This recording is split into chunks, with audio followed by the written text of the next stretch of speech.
In this video, I'm going to explain the division of complex numbers, both in polar form and in rectangular form. I think it is quite easier to divide complex numbers in polar form. All you do is you divide the moduli and you subtract the arguments. So if you have z1 divided by z2, the answer is r1 over r2 cis theta 1 minus theta 2. That is all you do. You divide the moduli and you subtract the arguments. If it is in rectangular form, you multiply the numerator and the denominator by the conjugate of the denominator. Very important that you multiply the numerator and the denominator by the conjugate of the denominator. I will explain what is called the conjugate and how you deduce the conjugate of your denominator. Once after doing the multiplication, what you do afterwards is just simplifying the whole thing. So let us show this, illustrate this with an example. I'm going to start with the division of complex numbers in polar form. So division, and I'm going to start with polar form, which is a very simple technique. I'm going to divide I have z1. z1 is written as 8 cis 40 degrees, and I have z2, which is written as 2 cis 60 degrees, 60 degrees, and we are required to evaluate here. Find, they say here, find z2 over z1. z2 over z1. It doesn't matter even if they had said z1 over z2, the approach is the same. You just know which one divides what and which one subtracts what. Very important there. The solution, which is our answer here, let me use a green pen. The solution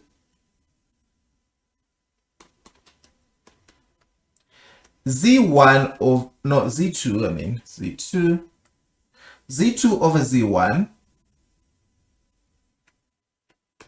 should be equals to r2 over r1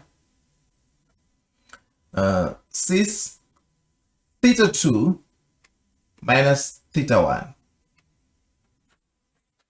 And we know our r2, which is our modulus, that is 2 over r1, which is 8 cis 60 degrees minus 40 degrees.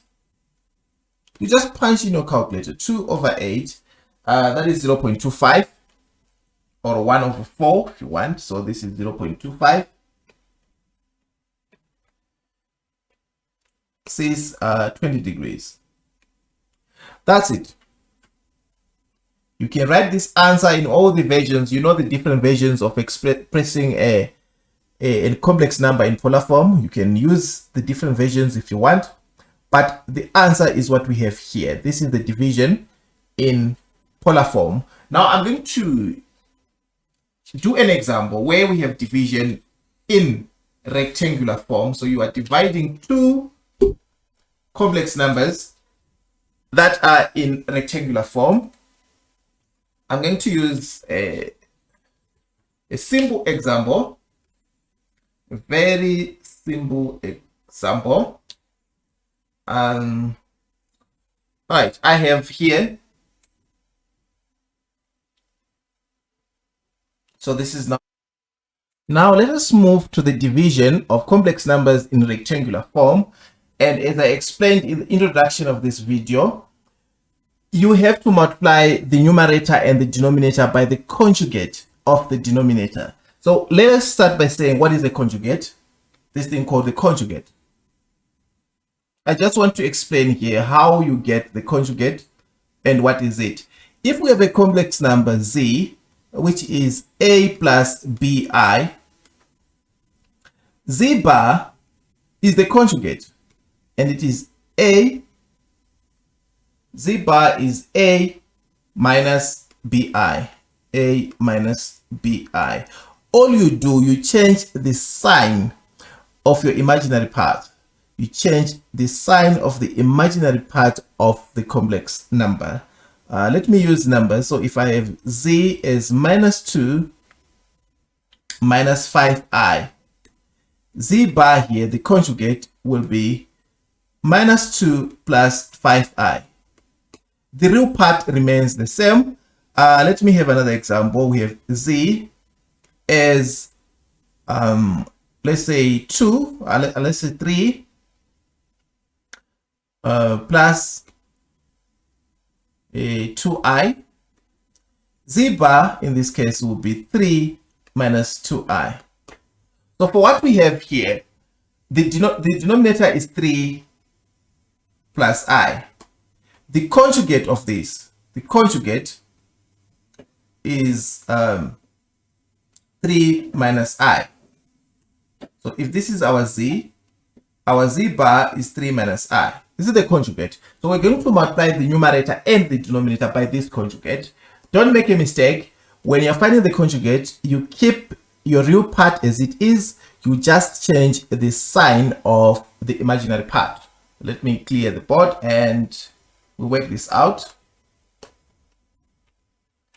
So we just have to multiply our numerator and our denominator by the conjugate of the denominator, and then we simplify. So what we're doing here is multiplication. So we have multiplication here. Now let me just say this is equals to 2 minus 3i, the numerator multiplied by 3 minus I, the conjugate of the denominator over the denominator, which is 3 plus I, times 3 minus I. So we are essentially multiplying by 1 because 3 minus I over 3 minus I is 1. That is why the equal sign is still standing here.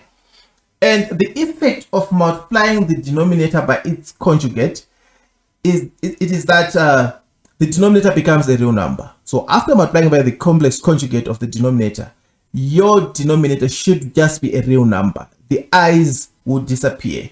Don't forget once again that I squared is equals to minus 1. You're going to use this to simplify your work. Don't forget that. Let us continue. If we multiply out in the numerator using the FOIL method, 2 times 3, we get a 6. Then 2 times minus I, we get minus 2i. Then minus 3i times a 3, we get minus 9i. This is minus 9i. Then minus 3i times minus I, we get a positive 3i squared. So this is 3i squared. All this over, we go to the denominator, 3 by 3, we get a 9. And then we have 3 times minus I, we get minus 3i. Then 3 plus 3i minus I squared. If you look here in the denominator, minus 3i plus 3i, it becomes 0. And I squared is minus 1. So we can simplify. Let us simplify. We got a 6 here. Minus 2i minus 9i, we get minus 11i. Then plus 3 times minus 1, because I squared is minus 1. All this over 9. In the middle, we get a 0, so minus 1. If we simplify what we have here, the numerator, the real part will be 6 minus 3, because 3 times minus 1 is minus 3. So 6 minus 3, we get a positive 3 here, over our denominator. The common denominator here is 9 minus minus 1, which is 10. So this is the real part of our complex number. Then we go to minus 11i. In the numerator, we have minus 11i. The denominator is 10, so we're dividing here by 10. This is the answer. This is final. We may express this answer in decimals, but it is still the same answer. So we can say here our answer is equals to 3 over 10 minus 11 over 10i, which we can write in decimals as 0.3 minus 1.1i. This is final.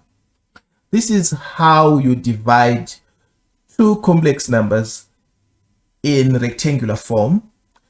You find the conjugate of the denominator, you multiply the numerator and the denominator by the conjugate of the denominator, and then you simplify, taking note that, don't forget this, that I squared is equals to minus 1. You're going to be using this fact a lot when you're simplifying complex numbers.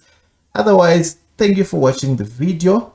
If you have any questions or any comments, write in the comment section below. I will respond. Subscribe to the channel and give a thumbs up to the video. Thank you.